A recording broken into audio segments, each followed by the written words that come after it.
I never imagined I'd see my 10-year-old son knocked down by a golf cart, least of all by one piloted by an HOA board member. But that's precisely what happened last Thursday afternoon. It started out like any other day in the Shady Hills Lakeside Estates, a supposedly idyllic gated community nestled between manicured lawns and winding boulevards lined with weeping willows. Caleb, my son, had just gotten off the school bus at the entrance. I was walking toward him across the cul-de-sac to bring him home. Then she arrived, her golf cart rattling like a runaway carnival ride. Marjorie Karen Bowers, sporting her wide-brimmed sun hat, accelerated down the street with her coiffed white poodle perched in the passenger seat. She's the president of our HOA, self-appointed lawn inspector, mailbox height enforcer, and queen of hallway whispers at the community clubhouse. If she saw so much as a stray weed in your flower bed, you'd receive a friendly letter reminding you to maintain your property. She'd even measured a neighbor's yard to ensure it met minimum aesthetic standards. It was that type of place, and she was that type of personality, unstoppable, always right, and weirdly proud of it. I didn't think much of her approach at first. Karen rode her golf cart around constantly, even though it was a 10-minute walk to anywhere in the development. Caleb, wearing his bright blue backpack, walked close beside me on the edge of the street. She could easily steer around us. But for reasons I still can't fully explain, she zoomed in our direction at an alarming speed, faster than she'd ever had that thing going before. "Watch out!" I shouted, yanking Caleb onto the grassy shoulder. It wasn't enough. She clipped him. The front wheel of her golf cart bumped and pinned his foot. Caleb let out a scream that tore through the air like a siren. I lunged forward, panicked. She actually rolled further before braking, effectively running over his ankle. The poodle started yapping at the sudden commotion. In those first frantic seconds, time slowed. I remember dropping my briefcase and sprinting to my boy. The sunlight glinted off the polished fender of the golf cart, and the whole incident felt surreal, like watching a nightmare unfold in slow motion. Caleb, tears streaming down his face, twisted free. He clutched his leg, trembling. I scooped him up to check for cuts or bruises while adrenaline surged through me. I felt my heart pounding, fear coiling in my chest, but I tried to keep calm for Caleb's sake. By the time I caught my breath, Karen was off the golf cart. She was shouting something about uncontrollable children roaming the neighborhood and reckless parents not paying attention. The poodle was yapping incessantly, as if mocking my son's pain. Then the words I'll never forget. "That's what happens," Karen barked, gesturing as if Caleb's injury was the natural result of his own behavior, "when parents let their kids run wild in my streets." I was livid. "Your streets?" He's a 10-year-old boy who was walking home from the bus. This is a public road inside a gated community. He can walk here without your permission. I gently held Caleb. "You hit him, for God's sake. Look at his ankle." Her eyes hardened. A scowl contorted her face, and she threw up her arms in denial. "He darted in front of me, and, these carts can be hard to stop." She spoke with the shrill certainty of someone who'd never once acknowledged she might be in the wrong. Her voice rose. "Don't you dare accuse me. This is your negligence. And I'll have you know I was following HOA guidelines. Children shouldn't be allowed to roam by themselves in any capacity on these roads." I couldn't believe the nerve. Caleb was still sniffing, eyes puffy with tears, his ankle throbbing beneath me.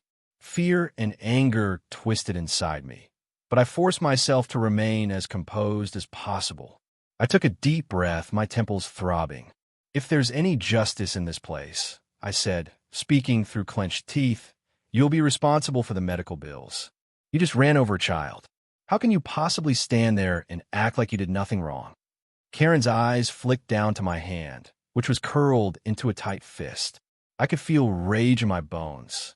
For a moment, I fought the impulse to shout some string of curse words.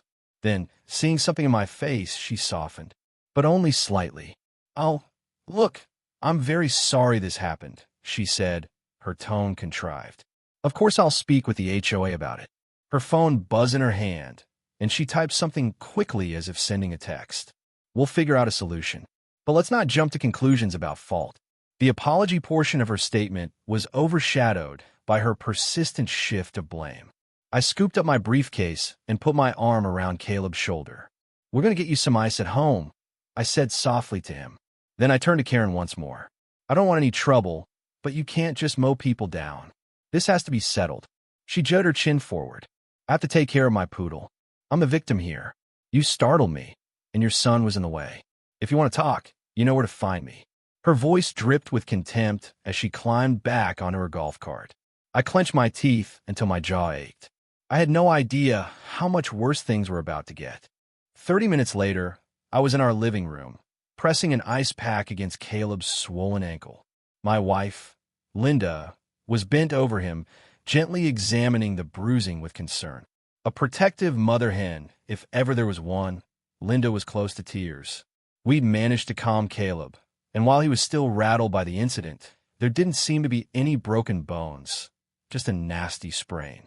Linda urged me to call our family doctor. "Just to be sure," she insisted, tucking a blanket around Caleb on the couch. "And maybe call the HOA, too. See if there's a procedure for this kind of accident." The thought made me laugh bitterly. A procedure? For being run over by a golf cart? Knowing Marjorie Karen Bowers, the only procedure was going to involve pinning blame on us. While I was grabbing my phone, a knock rapped on our front door. I opened it, expecting maybe a concerned neighbor who'd seen the commotion. Instead, there she stood, Karen. She had her phone in her hand and an unconvincing, sympathetic look on her face. I stepped outside, shut the door behind me, and folded my arms. "What do you want?" I hissed under my breath. I didn't want Caleb overhearing another argument. She straightened her posture, looking distinctly uncomfortable yet determined, like a teacher about to deliver a scolding. "I want to clear the air," she said in a voice that suggested she was putting on her best polite performance. "I have HOA business to tend to. I was driving to meet the landscaping committee earlier. I didn't intend to injure your child, but I feel threatened by your reaction." I stared at her. "Threatened? Really? My boy was pinned under your golf cart not an hour ago." She seemed to harden again, refusing to acknowledge her wrongdoing. "Your attitude was aggressive. This is a peaceful community. If we have tensions, we need to involve the authorities or the HOA board. I don't want this to escalate." I felt my blood boiling, but tried to maintain my composure. "You marched over here with your phone in hand. Are you threatening to call the police on me? For picking up my hurt child in the middle of the street?" Karen hesitated, then her voice rose, dripping with condescension. "I think it's best we do call them, so we have an official statement. For the record." I laughed in disbelief. "Fine. You want to file a report that you ran over my son?" Her lips formed a tight line. "We both know your boy stepped off the curb too suddenly. You were probably glaring at me before I even saw him. You've been complaining about the HOA for months. I recall all those emails, the neighborhood Facebook group posts. You have quite a track record of discontent with authority." I tightened my fists. She really thought she could spin this to paint me as the aggressor. "So you're blackmailing me with my own frustration about your constant violations of personal space and privacy?" A sly grin crept across her face, like a chess player seeing a path to checkmate. "I'm not blackmailing anyone. I'm just letting you know I won't be bullied. I have a right to protect myself. If you think I'm at fault, go ahead, call the sheriff's office." She turned to go, flipping her phone open as she stepped off the porch. "I'm happy to share my side of the story." She sauntered off, leaving me seething. If she felt threatened, or so she claimed, she had a funny way of showing it. Waltzing onto my property alone, phone in hand. The nerve. I could almost feel the next wave of neighborhood gossip forming. Because that's how it works in Shady Hills Lakeside Estates. One rumor can spread faster than a brush fire in August. I walked back inside, nearly trembling with fury. Linda gave me a look that said, "What was that all about?" But before I could say a word, the doorbell rang again. This time, I opened the door to two uniformed police officers standing on my porch. "Evening," one of them said, his voice calm but firm. "We got a call about a potential altercation on this property." The other officer scanned the yard, then glanced at me expectantly. My gut sank like a stone. This had gone from irritating to insane in a matter of minutes. Karen must have called them while walking away, painting me as some kind of violent parent, or at least someone who threatened her. I swallowed hard and forced a smile that felt entirely foreign on my face. "Officers, good evening," I began, stepping out onto the porch again. "I have no idea what she told you, but it was my son who got hit by a golf cart. I'm not the one who did anything wrong." They exchanged glances. The first one pulled out a small notepad. "Sir, we'd like to get your statement, as well as speak to any witnesses. And we'd like to check on your son, if that's all right." "Of course," I said. Then I raised an eyebrow. "Should we do that inside or out here?" "In your living room, if you don't mind," the officer said, "so we don't cause a scene for the neighbors. We're just here to clarify what happened." I glanced at the street, where Karen's golf cart was now parked diagonally across the curb, Poodle perched in the seat. Karen herself stood with her arms folded, glaring. She might as well have been brandishing a pitchfork. I suspected I was about to discover just how twisted her version of events would be. "We'll let you speak to my boy," I told the officers. "But please," he's shaken up. "Go easy on him." Behind me, Linda had reappeared, glaring daggers across the lawn at Karen. None of this felt real. My heart hammered a staccato inside my chest, fueled by anger, fear, and a creeping sense that I was about to be caught in a web of her lies. The police were here because Karen had carefully crafted a scenario to paint me as the aggressor. And that was just the opening act. The two officers followed me into the living room, where they found Caleb curled up on the couch with his ankle propped on a pillow. He sniffled and gave them a suspicious look. Linda placed a reassuring hand on his shoulder. The older officer introduced himself as Officer Blake, a tall, broad-shouldered man with salt and pepper hair that gave him a comforting authority. The younger officer, whose name badge read Officer Hernandez, stayed near the door. They asked in calm, straightforward tones for Caleb's version of events. My son's voice quavered as he answered. "I was just walking from the bus," he said, averting his gaze. "I was right by Dad, near the grass. Then, this lady in a golf cart drove into me. It hurt, my foot was pinned." He winced at the memory. Officer Blake jotted notes on his pad. Then he asked Caleb if she said anything afterward, or if Dad, meaning me, had done anything aggressive. "She yelled," Caleb replied. "I was scared. My dad picked me up and asked her to watch where she was going. That was it." Linda gently stroked Caleb's hair as I stood next to the officers, arms folded, trying to keep my voice even. "It was an accident," I said, "but only because she was flying around the corner at a speed that's frankly unsafe for these narrow roads." And instead of apologizing, she basically said it was my son's fault. Officer Hernandez cleared his throat. "We've spoken briefly to Ms. Bowers outside," he said. "She said the child jumped in front of her golf cart and that you, sir, became highly agitated." I felt my jaw tighten. Highly agitated? I was terrified my child might have a broken ankle. Of course I was upset, but I never threatened her. She says she felt threatened. That's her word, right? Officer Hernandez nodded. "Yes, that's correct. She claims you squared up to her in the street, yelling obscenities." "That's a lie." Linda cut in, hands on her hips. I was looking out the window. He never raised a hand or his voice. He was trying to comfort our son. Officer Blake clicked his pen shut, then glanced around. "So, you'd like to file a complaint against Ms. Bowers for negligence, or—" I paused, overwhelmed. Was that the path here? My boy had been hurt, yes, but I didn't want an all-out legal war. Part of me just wanted Karen to take responsibility for her actions, cover medical costs if needed, and keep her distance. But Karen's claims of aggression forced my hand. Perhaps we needed an official record to counter whatever nonsense she was spinning. I nodded. "Yes," I said, voice trembling slightly with anger. "I'd like this on record, that she hit my son with her golf cart, caused him injury, and refused to accept fault." Officer Hernandez typed something on a handheld device. "Understood. We'll fill out an incident report. That said, we usually recommend you exchange insurance details or at least gather photos of the injury and the scene, like a normal vehicular accident. A golf cart is still a motorized vehicle, and she should have some form of insurance." Insurance. On a golf cart. I felt almost silly, but in a community like Shady Hills Lakeside Estates, it made sense. The officer looked from me to Linda. "Take pictures. Document everything."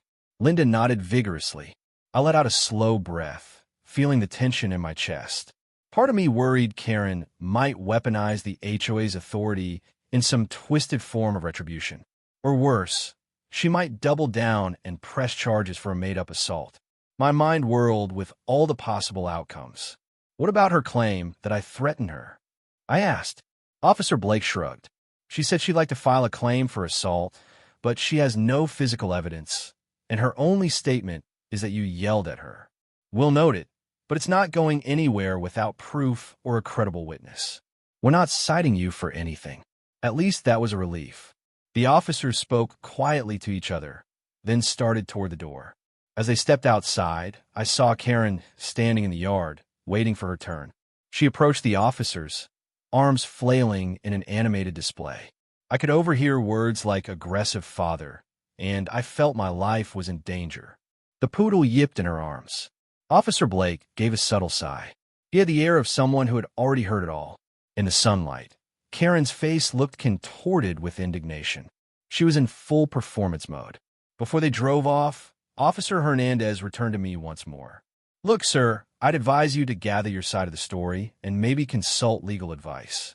This Ms. Bowers seems determined to escalate the matter. We'll file our report. You can get a copy for your records in a few days. I thanked him, though my gratitude was hollow. A new wave of dread washed over me as I closed the door. Linda, eyes brimming with tears, rushed to my side and wrapped her arms around me. In the following hours, we documented Caleb's bruises. I snapped photos on my phone, capturing the red and purple swelling along his ankle. We sent them to our family doctor, who recommended we come in if the pain persisted. Caleb was limping, but the swelling appeared manageable. We settled him in his room, tried to keep his spirits up with cartoons and ice cream. Our nest felt rattled. This was supposed to be a peaceful neighborhood where kids rode bikes on the sidewalks, where retirees sipped iced tea on their porches, where petty disputes ranged from mowing schedules to mailbox designs. Hitting a child with a golf cart, calling 911, and lying about an assault. That was a new level of hostility and madness. By dinner time, the tension in our home was thick enough to slice with a bread knife. Linda tried to keep a veneer of normalcy, cooking spaghetti while I pretended to help, but my heart wasn't in it. The phone kept buzzing with text messages from neighbors. Some asked if Caleb was okay. Others had heard a twisted version of the story and were just checking in. One message read, "Heard you got in a fight with Karen?" The cops came. I was half tempted to go out in the dark and deflate that golf cart's tires. But I knew that was the kind of impulsive, destructive act that would prove her point, that I was aggressive or out of control. So I swallowed my anger. After we finished half our plates, Linda and I tucked Caleb into bed. He needed extra reassurance tonight. Once he was asleep, Linda and I sat on the porch swing, gazing up at the moonlight. Crickets chirped in the distance. The quiet of the evening felt at odds with a knot in my stomach. "What's next?" Linda finally asked. I let out a long breath. "We keep a record of everything," I said. "We watch our backs. We do everything by the book." Then I added, half jokingly, "If Karen tries anything else, maybe we'll get a restraining order." Linda's eyes gleamed, reflecting the porch light. "Better safe than sorry," she whispered. Unbeknownst to either of us, Karen was just getting started. A few days later, after the initial shock had worn off, I hoped the situation might cool. The police report was filed, we had our photos, and Caleb was already feeling better. No fracture, just a bruise that would heal in time. But as I ventured out for my usual Saturday morning jog, I realized how naive I'd been to expect a peaceful resolution. It was 7 a.m. when I stepped outside to find a bright orange notice pinned to my mailbox. On official HOA stationery, the letter declared I was in violation of multiple community standards, citing a dangerous environment on my property. The bullet points read like a comedic script: exposed trash bins visible to neighbors, poorly maintained shrubbery, potentially aggressive dog or occupant on premises. We didn't even have a dog, and our trash bins were behind the side gate. To top it off, the letter concluded with a threat of a fine if the violations weren't remedied within 5 business days. As I ripped it off the mailbox, my blood pressure spiked. This was clearly Karen's handiwork, petty, vindictive, and weaponizing the HOA rules to harass me. I seethed. wishing Linda were awake so I could vent. Instead, I stuffed the letter in my pocket and headed out for my run, hoping the physical activity would help burn off some rage. But the hits kept coming. When I returned, sweaty and spent, I nearly tripped over a lawn decoration that had been placed on my front step, a pink flamingo wearing a sign that read, "Child endangerment is not a good look." It was maliciously sarcastic. I yanked it out of the ground and shoved it into the garage. My pulse pounded in my ears. Karen, or one of her minions, was actively stirring the pot, painting me as the villain who'd endangered my own child. Stepping inside, Linda gasped at the sight of me clutching the flamingo sign, sweat dripping down my face in a combination of exhaustion and fury. I explained everything. She shook her head. "This is harassment. We can't just let her do this." "We won't," I said, breathless. "I'm going to the HOA board. I'll show them the photos, the police report." I gulped some water. "She won't get away with this." "Let me come with you," Linda offered. "We need to present a united front." That afternoon, we dropped Caleb off at a friend's house, somewhere safe from the tension, and marched to the community clubhouse. The monthly HOA board meeting was scheduled in a small room behind the main lounge area. There, we found the board assembled. Karen, of course, seated at the center, flanked by 3 older men and a kindly-looking woman wearing a floral print blouse. About a dozen other residents had gathered, each with their own small grievance. The room hummed with subdued drama, the kind you'd expect in a group that had nothing better to do than dissect one another's yard maintenance. I cleared my throat, stepping up to the microphone, and addressed the board. "I'd like to formally request a review of a serious incident that occurred this past Thursday. My child was struck by Ms. Bauer's golf cart on a public street, resulting in his injury." I held up my phone, showing a photo of Caleb's swollen ankle. "And now I'm receiving harassing letters and flamingos on my porch. This is beyond acceptable." Karen's face remained calm, unflinching. She tapped a pen against the table. "Mr. Grant, let's keep this civil. You've already filed a police report, correct? The HOA is not a court of law. We can't enforce matters of personal injury or property damage in that sense.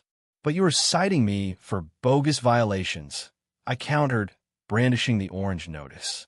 "This letter claims I'm harboring a dangerous dog when I don't even have a dog."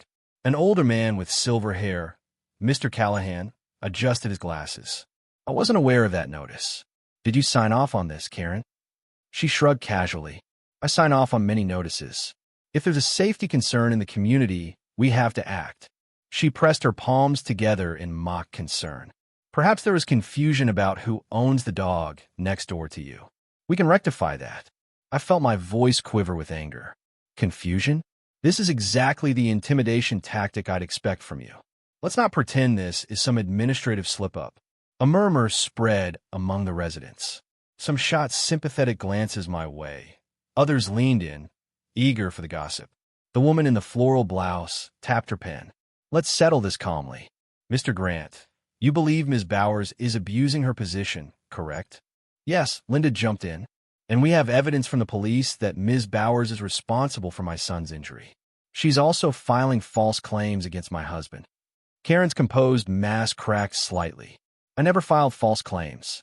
I simply reported that I felt threatened because I'm sure the police told you they can't ignore a citizen's concerns about personal safety." Mr. Callahan frowned and flipped through some papers. "We want the record to be accurate. Ms. Bowers, the notion of you hitting a child with a golf cart. Did you at least file an accident report with your insurance?" She pursed her lips. "I was about to, but then I received harassing messages from Mr. Grant, so I called the police. My insurance is working with me on the matter." A younger woman in the back of the room raised her hand. "I saw the aftermath," she said softly. "The kid was limping, and Ms. Bowers was yelling." Her voice wobbled. "It was pretty scary, actually." Karen glared at her, and the poor woman swallowed her words like she wished she could take them back. It was clear Karen's intimidation extended beyond just me. I saw Mr. Callahan tinting his fingers as though deep in thought. "Let's table this for a special session," he said at last. "We need to review the police report, the photos, and any statements. Meanwhile, Ms. Bowers," I suggest you refrain from issuing any new violation notices to the Grant household until this is resolved. He cleared his throat.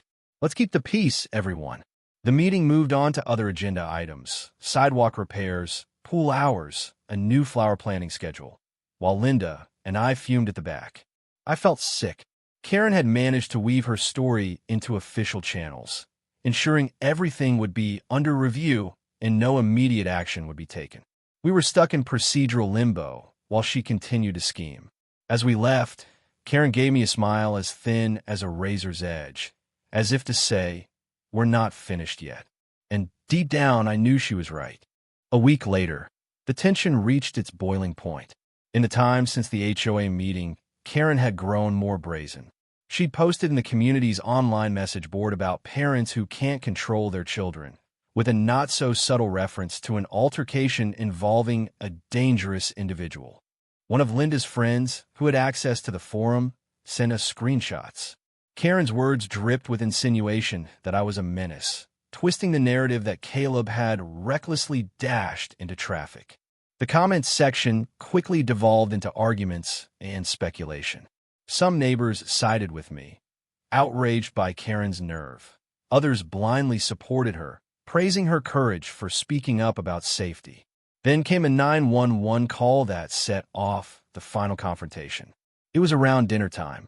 Linda was in the kitchen, stirring a pot of soup, while I was trying to help Caleb with his homework. A knock sounded at the door, urgent, relentless. I went to answer it, heart pounding. Once again, it was the sheriff's department. Same 2 officers, plus a third.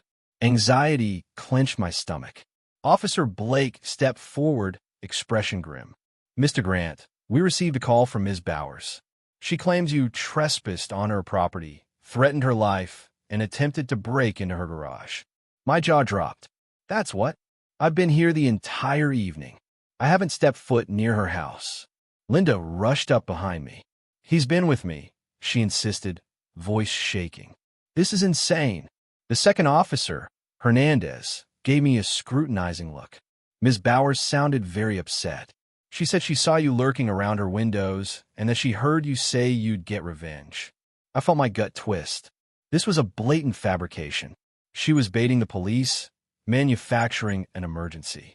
I realized with dreadful clarity that Karen was trying to build a paper trail of violent behavior on my part. Anything to overshadow the fact that she'd hit my son. Perhaps she believed if she escalated enough times, the authorities would eventually side with her or at least consider me a suspect for something. I swallowed. "Officers, please come inside. We can show you exactly what we've been doing for the last 2 hours. You can see the half-finished homework on the table. You can check with my neighbors. There's no way I was at her house." Officer Blake exhaled, weary. "We'd like to see proof that you were home this whole time. Any doorbell cameras, neighbor witnesses?" Linda's eyes lit up. "Yes, we have a security camera over our garage." She hurried to pull up the footage on our living room TV. Sure enough, it showed a continuous feed from about 4 p.m. onward, capturing me sitting on the porch reading while Kayla played in the yard, then me walking inside at 5 p.m. while Linda arrived with groceries. I hadn't left since. The officers watched with interest. The timestamp video was enough to prove I didn't set foot off the property. Officer Hernandez gave a slow nod. "This does appear to show you've been here the whole time." "Great," I muttered. "So you see how she's lying?" Officer Blake jotted a note. "We'll write this up. If Ms. Bowers continues to file false police reports, that becomes a serious offense. We'll have a conversation with her." He looked genuinely apologetic. "I'm sorry. This has been quite a fiasco. We try to remain neutral, but if this persists, you may want to seek a restraining order or legal counsel for harassment." The moment they left, Linda and I exchanged a look of fatigued triumph. At least we could prove Karen was lying this time. I believed the tide was finally turning. Enough was enough.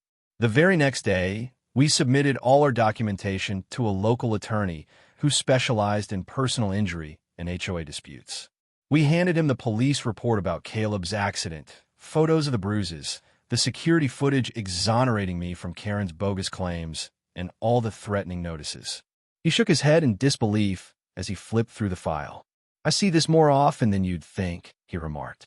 HOAs can wield power in bizarre ways, and some board members think they're above reproach. He recommended we file a civil suit seeking damages for Caleb's medical bills plus punitive damages for harassment. He also suggested we demand an emergency HOA meeting to address her misconduct. Buoyed by his professional support, Linda and I felt a renewed sense of hope. We left his office determined to see it through, no matter what it took. Within a week, we discovered Karen had received a written warning from the sheriff's department for filing a false report. The rumor mill was spinning again. Some folks whispered she might step down as HOA president if legal actions intensified. Others insisted she'd sooner declare war than relinquish her seat. Meanwhile, the board called an emergency session to discuss concerns regarding Ms. Bauer's conduct. Linda and I attended, armed with our lawyer and a stack of evidence. The board, weary of Karen's antics, grilled her about the 911 calls, the golf cart incident, and the false claims of trespassing. Karen tried to remain imperious, but I could see her facade cracking. She fumbled with her pen, had trouble meeting the board members' eyes, and stammered half-formed excuses. When confronted with the security footage, she couldn't muster a plausible rebuttal. Finally, Mr. Callahan, once her staunch ally, spoke up, frustration evident in his tone. "Karen, we can't ignore a pattern of harassment. You've created a hostile environment. You've abused the HOA's processes, and you nearly caused serious injury to a child. We're requesting that you resign from your position on this board, effective immediately." A hush fell over the room. Karen's face tightened, her cheeks flushed a furious red. She mumbled something about due process, but even the other board members shook their heads, refusing to support her. Her reign had crumbled under the weight of her own lies and arrogance. She stormed out, her expensive heels clacking sharply on the polished floor. The moment she was gone, a collective exhale filled the room.